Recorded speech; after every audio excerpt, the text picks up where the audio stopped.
analysis, 9 through 16. First, we're going to start with the leg length analysis. And we'll have the patient prone, doctors behind. We'll have the patient engage and resist. All right, relax. Bring feet together and check the short malleolus. He has a right short malleolus and do right short leg. Okay, next is the trap fiber analysis. We're going to start with, this is a number series from 1 through 7.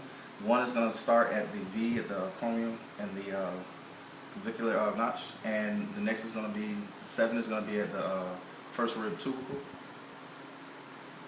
half-inch lateral, and right in the middle of that is going to be number 4. So what we'll do is we'll palpate in deep gourd, increasing pressure from 1 through 7, finding the most tender spot. Once we find the most tender nodule, we'll do the same thing to the opposite side and compare both sides from the, which one is tender. From that point, we'll correlate it to the zones from the cervical, thoracic, and lumbars, and then we'll check each one of those areas for the most tender nodule, and we'll correct as needed. Okay, next is the heel tension. Patient is prone and doctor is at the foot of the table, and there's 3 ways to do this. You can do it you can do it with two feet at the same time. You can do it with 1 foot at once, and you can also do Achilles heel tension pitch. And with the tension, you're going to look for the one that has the thicker tendon, and that will be the one with the tension on it. So he was a right short leg, and we're going to check for tension. So he has tension. He has more tension on the left leg. So we're going to correct that by flexing the knee, and we're going to dorsiflex and plantar flex it 3 to 5 times, loosening the tension. And then we'll recheck.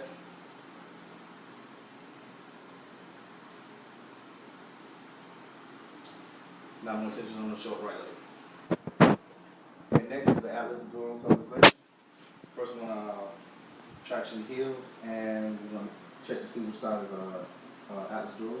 So I'll have the patient prone, doctor at the foot of the table, and have you turn your head to the left, go back to the middle, turn your head to the right, go back to the middle.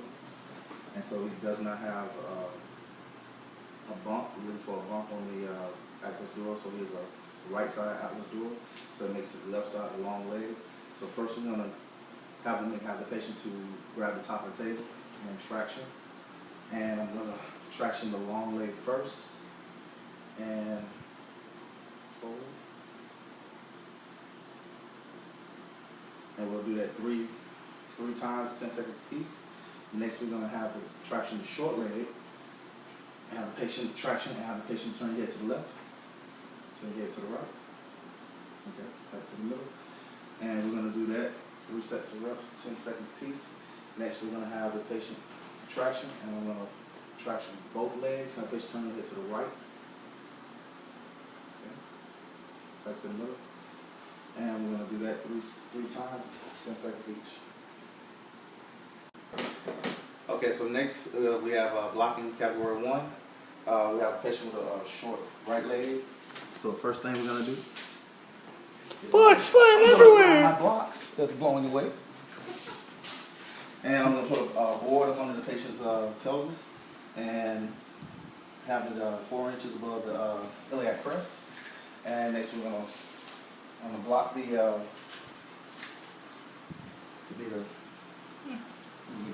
go around the patient in a clockwise motion, and we're going to block.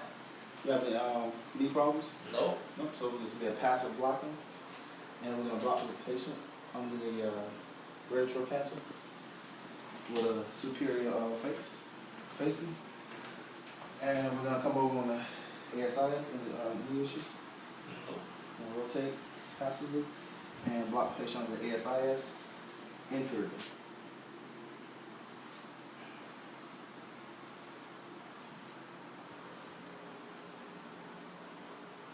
Stop it. And The maximum blocking time is going to be 10 minutes.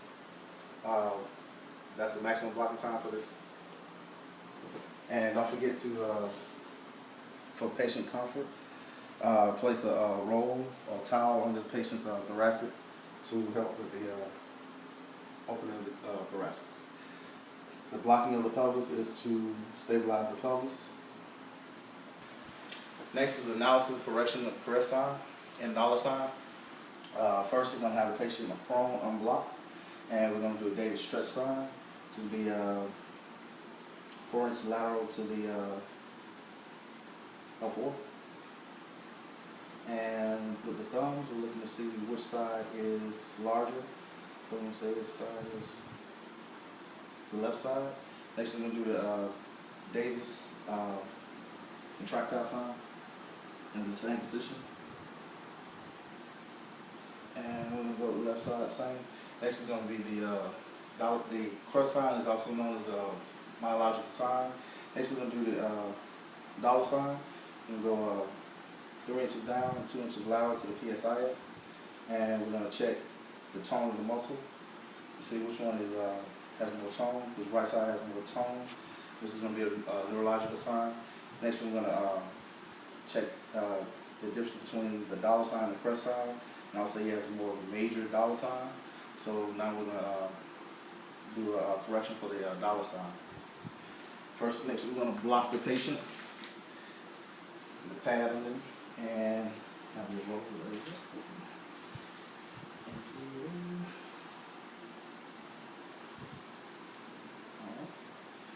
And next we're going to do a correction for a dollar sign. Dollar sign is going to be a glute scoop on the long leg side. And we're going to do a PSI toddler roll with a counter torque, axial torque. And if it was a press sign, we would do a opposite side of the, we would do a crest roll into the rectus spine muscle, and we would do a toggle in the ischial tube. And there are 3 things that you will not do for the crest or dollar sign. You never, you always do the major side first, and you never pull a block, and you never adjust or correct over block.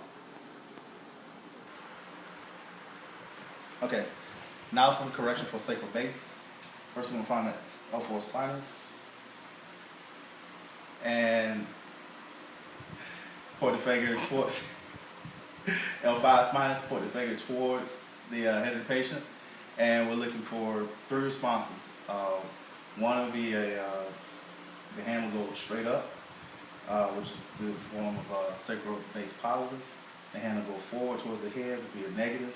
The hand will go a combination of up and forward, which would be neutral. So have the patient to cough. Patient is that is indicative of a sacral base positive, as the hand goes straight up. So when the hand going straight up, you would change the blocking, where you have the patient turn the block up to the ASIS, points inferior, and from there you have you contact the apex, put your hand forward for phallic. Have the patient take 3 deep breaths in and out, and press on the inhale.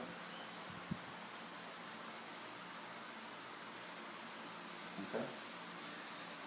Next, if you had a patient had a negative sacral base, you would switch them around, and you would have under the greater trochanterus with a superior, and next you will contact the sacral base with a knife edge. Have the patient breathe in and out. Exhale, again, inhale. Okay. Last would be a neutral, where you have blocks in between registral cancers, and the ASIS even.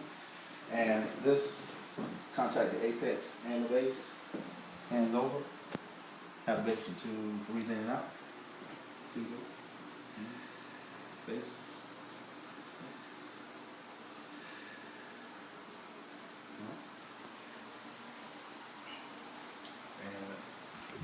Okay, last is the vasomotor response. So first, after assessing the sacral base, we're going to look for blanching and redness in the areas of the spine. And so we'll find one at L1. And what we'll do is correlate that to the cervicals, which will be at C3. And we'll press in superior inferior from I to S on the spinous. And palpate at the C3 CVPs until we feel moisture at the area. And once we feel moisture, we go back to that area with a knife edge, inferior to superior, and correct.